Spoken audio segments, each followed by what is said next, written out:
Hello friends, आपका मेरे channel पर स्वागत है। तो हम 10th क्लास का मैथ कर रहे थे, हम 3.2 कर रहे थे। तो इसका सेकंड क्वेश्चन हमने किया था। आज हम इसका थर्ड क्वेश्चन करते हैं। वो मैंने आपको बताया था कंपेयर कैसे करना है A1 A2 B1 B2 C1 C2। ठीक है, तो इस तरह से आप जो है वो कंपेयर करेंगे A1 A2। उससे आपको बताना है कि ये संगत है, असंगत है, एक रेखा में प्रतिच्छेद करती है, संपाती है या समांतर है। तो इससे आप जो है वो सारी चीजें बता सकते हैं। ठीक है, तो मैं पहले आपको वही बता देती हूँ, वो मैंने पिछली वीडियो में बताया था, अब फिर से बता देती हूँ। तो आपकी 3 कंडीशन होती हैं, मतलब A1/A2 अगर नॉट इक्वल हो B1/B2 के, तो C1/C2 को कंपेयर करने की जरूरत नहीं है। ठीक है, नेक्स्ट कंडीशन है अगर A1/A2 इक्वल है B1/B2 के, तो या तो इक्वल होगा C1/C2 के, और जो आपकी थर्ड कंडीशन है वो क्या कहते हैं कि A1/A2 अगर इक्वल है B1/B2 के और नॉट इक्वल टू है C1/C2 के। ठीक है, तो थर्ड कंडीशन आपकी ये रहती है। तो इससे आपको दो दो हर किसी में मिलेंगे। ठीक है, जैसे ये है, तो इसमें अगर आपसे ये पूछता है कि एक बिंदु पर प्रतिच्छेद करती है, संपाती है या समांतर है, तब तो इस केस में आपका क्या रहेगा कि एक बिंदु पर प्रतिच्छेद करती है। ठीक है, एक बिंदु पर प्रतिच्छेद करती है। ठीक है, अगर ये पूछा जाए कि संगत होगी या असंगत होगी, तो इस केस में आपकी क्या होगी, संगत होगी। ठीक है, अगर ये केस आ जाता है तो आपकी क्या रहेगी, संगत। ठीक है, संगत असंगत दो चीजें हैं, और एक बिंदु पर प्रतिच्छेद करती है। इसी तरह से हर किसी के दो केस बनेंगे। अगर A1 इक्वल है B1 के और वो इक्वल है C1/C2 के, तो ये आपकी क्या होती है, संपाती होती है। कौन सी रेखाएं होती है, संपाती रेखाएं होती है। ठीक है, अगर ये वाला हो तो ये जो है वो आपकी रेखाएं होती है समांतर। ठीक है, समांतर, सॉरी, समांतर। ठीक है, तो अगर ये केस है तो संपाती होगी, ये केस है तो समांतर होगी। अगर संपाती है आपकी, अगर आपकी संपाती है तो आपका क्या रहेगा, संगत ही रहेगा। अगर समांतर रेखाएं आ जाती है तो आपका क्या रहेगा, असंगत रहेगा। इतना क्लियर है। आपको क्या करना है, कंपेयर करना है। इसी तरह से फिर आपको ये चेक करना है, अगर आपका ये केस है तो अगर आपसे इस मतलब इन तीनों में से पूछा गया है, तो अगर ये केस बनता है तो एक बिंदु पर प्रतिच्छेद करती है, ये केस बनता है तो संपाती है, और ये बनता है तो समांतर है। अगर यूं पूछा जाए कि संगत और असंगत बताइए, तो आप कैसे बताएंगे, ये केस चेक करेंगे तो आपका संगत रहेगा, ये भी संगत रहेगा, लेकिन जो आपका समांतर रेखाएं होती है वो आपकी क्या रहेगी, असंगत रहेगी। अब देखिए, अगर एक बिंदु पर प्रतिच्छेद करती है तो मतलब उनका ग्राफ जो है वो कुछ इस तरह का आएगा। ठीक है, अगर वो आपकी संपाती है, संपाती है तो मतलब एक ही होगी, वो इस डायरेक्शन में भी होगी और इसमें भी। ठीक है, अगर समांतर रेखाएं हैं तो दो समांतर रेखाएं होंगी, वो इस तरह से होगी। तो तीनों के केस अगर आपको ग्राफ में चित्रित करने पड़ जाए तो वो इस तरह के होंगे। ठीक है, इनके बारे में क्लियर हो गई डेफिनेशन।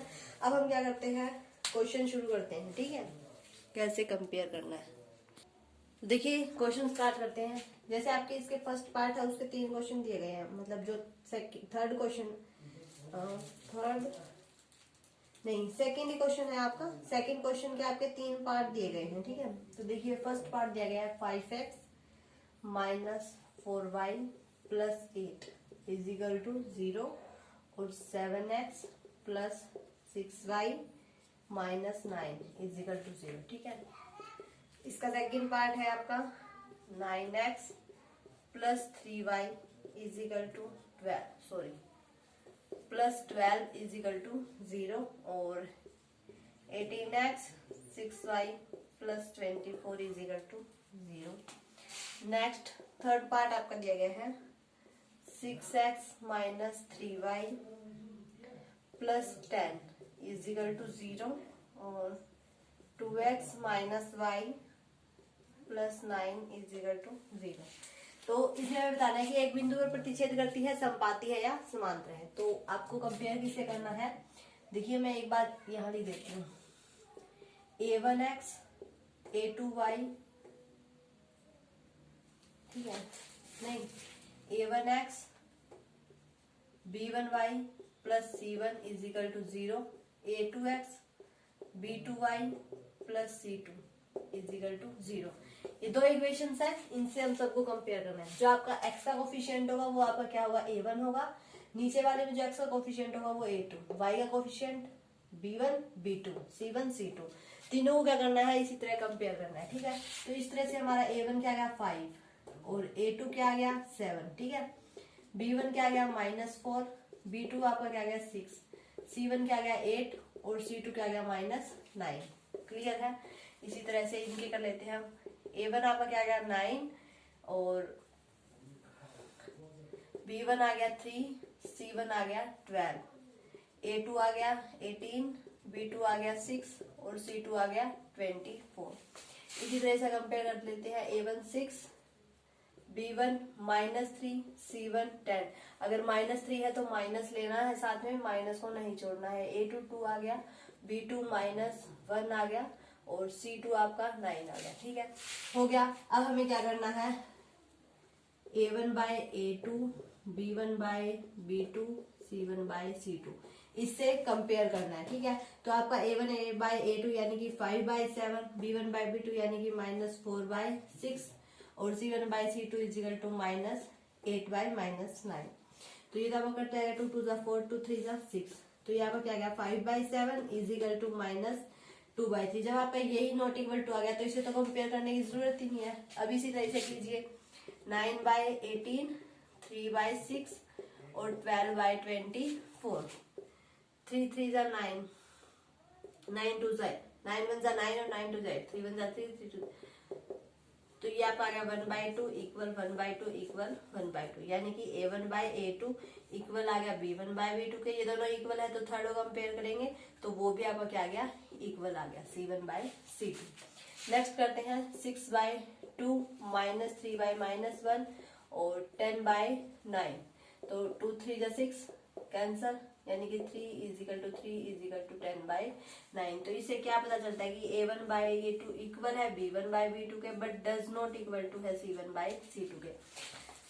मैंने क्या किया, तीनों इक्वेशन लिखी, तीनों में a1 a2 b1 b2 c1 c2 तीनों का कंपेयर किया, फिर इस इक्वेशन में रखे, फिर देखा कि a1 बाय a2 इक्वल है या नहीं। अगर इक्वल है तो फिर c1 c2 को कंपेयर किया, वो भी इक्वल है। अगर वो भी इक्वल है तो अगर ये दोनों इक्वल है तो थर्ड को कंपेयर करना है। ठीक है, तो ये भी अगर इक्वल है, नॉट इक्वल है तो उससे आपका। अब ये देखिए, ये केस था, इसमें हमारा क्या था कि एक बिंदु पर प्रतिच्छेद करेगी। तो इसमें हमें संगत है संगत नहीं बताना है, बल्कि ये बताना है कि ये एक बिंदु पर प्रतिच्छेद करेगी, समपाती होगी या समांतर होगी। ठीक है, तो इसमें हम क्या कह सकते हैं कि ये हमारी क्या करेगी, एक बिंदु पर प्रतिच्छेद करेगी। ये वाला केस बन गया। नेक्स्ट ये वाला केस बन गया, तो इसमें हमारा क्या था,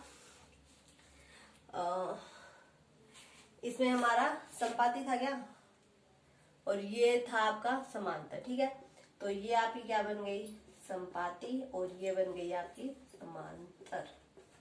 ठीक है, तो आपके आंसर्स तैयार है। इसी तरह आपको जो है वो सारे क्वेश्चन जो है वो कंपेयर करने हैं।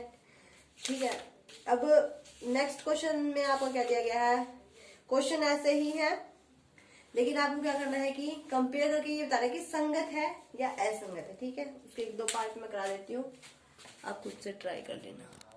तो नेक्स्ट क्वेश्चन करते हैं, इसके 2-3 पार्ट में करा देती हूँ, बाकी आप कर लेना। ठीक है, फर्स्ट सेकंड और थर्ड 3 क्वेश्चन मैं करा देती हूँ, बाकी आप खुद से ट्राई कर लेना। तो जैसे आपका फर्स्ट क्वेश्चन दिया गया है 3x + 2y = 5 और 2x - 3y = 7। ठीक है, नेक्स्ट क्वेश्चन दिया गया है 2x - 3y = 8, 4x - 6y = 9। और एक क्वेश्चन आपका ये दिया गया है, बटे वाला कर लेते हैं, 4/3x + 2y = 8 और 2x + 3y = 12। तो इसमें आपको क्या बताना है कि संगत है या असंगत है। ये जब ये दो केस बन जाते थे तो हमारा संगत था, है ना, और जब ये केस बनता था तो हमारा क्या था, असंगत था। ऐसे ही था क्या, शायद ऐसे ही था। तो देख करते हैं, वही कंपेयर करना है a1x a2x। तो इससे आपका a1 आ जाएगा 3, B1 आ जाएगा 2 और C1 आ जाएगा 5। देखिए इस साइड आएगा तो ये भी माइनस का होगा और ये भी माइनस का होगा, दोनों माइनस से माइनस कैंसिल हो जाएगा। ठीक है, A2 2, B2 -3 और C2 7, A1 2, B1 -3, C1 8, A2 4, B2 -6 और C2 9, A1 4/3, B1 2, C1 8, A2 2, B2 3 और C2 12। क्लियर है? वही A1/A2, B1/B2, C1/C2। तो ये आपका 3/2 इक्वल 2/-3। यहीं से पता लग गया कि जो आपका A1/A2 है वो does not equal to B1/B2 है। ठीक है, नेक्स्ट 2/4 -3/-6 और 8/9। 3 1 3, 3 2 6, माइनस से माइनस कैंसल, 2 1 2, 2 2 4। 1/2 इक्वल है 1/2 के, तो इससे भी कंपेयर करेंगे, बट ये डज नॉट इक्वल टू है 8/9। A1/A2 तो इक्वल है B1/B2 के, बट ये डज नॉट इक्वल है C1/C2 के। 4/3 अपोन में 2 करेंगे तो मतलब है ना A1/A2, तो ये क्रॉस हो जाएगा 1/2 हो जाएगा, यानी कि 4/6 हो जाएगा। 2 2 जा 4, 2 3 जा 6। ठीक है, और नेक्स्ट B1/B2 भी 3 है, ये 8/12, 4 2 जा 8, 4 3 जा 12। इससे हमें क्या मिल जाता है कि A1/A2 इक्वल है B1/B2 के और इक्वल है C1/C2 के। इन्हें ऊपर से कंपेयर कीजिए। जब ये इक्वेशन होती थी हमारी तब क्या होता था, संगत होता था। जब ये इक्वेशन होती थी हमारी तब शायद असंगत था, देख लेना एक बार। और जब ये होती है तब भी संगत होता है। तो 2 कंडीशन में संगत होता है और एक में असंगत होता है, वो चेक कर लेना, शायद ऐसे ही होता है। तो इस तरह से आपको जो है वो सारे क्वेश्चन सोल्व करने हैं, बस कंपेयर करना है और तो ज्यादा कुछ भी नहीं करना है। नेक्स्ट क्वेश्चन वैसे ऐसे ही करना है, लेकिन उसमें आपको ग्राफ बनाना है, वो हम नेक्स्ट वीडियो में करेंगे। आप एक बार कंपेयर करना सीख लीजिए और ये वैल्यू निकालना सीख लीजिए और देख लीजिए कि संगत असंगत कौन सी होती है, एक बिंदु और प्रतिच्छेद कौन सी करती है। हर एक के 2 रिजल्ट है, वो याद कर लीजिए। ठीक है, वीडियो अच्छी लगे तो इसे लाइक करना, शेयर करना, और अगर आप मेरे चैनल पर नए हैं तो सब्सक्राइब करके बेल आइकन दबा लें, ताकि आपको मेरे आने वाले वीडियो के नोटिफिकेशंस मिलते रहें।